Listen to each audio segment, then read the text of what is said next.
Hello বন্ধুরা, আমি আজকে একটা ঢ্যাঁড়সের তরকারি রান্না করে দেখাবো। তার জন্য লাগবে ঢ্যাঁড়স, আমি গোটা গোটা রেখেছি, টমেটো, পেঁয়াজ কুচনো, লঙ্কা গুঁড়ো, হলুদ গুঁড়ো, নুন মিষ্টি স্বাদ মতো। আর এখানে আছে গোটা জিরে, গোটা ধনে, গোটা মৌরি আর গোটা গরম মশলা। আমি এটা সাদা তেলে মশলাটা ভেজে নেব। এবার সাদা তেলে ঢ্যাঁড়স আর পেঁয়াজগুলো ভাজবো।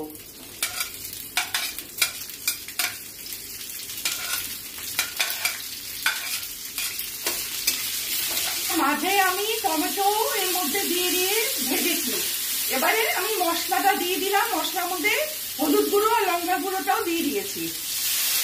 এবার স্বাদ মতো নুন মিষ্টি দিয়ে দিলাম।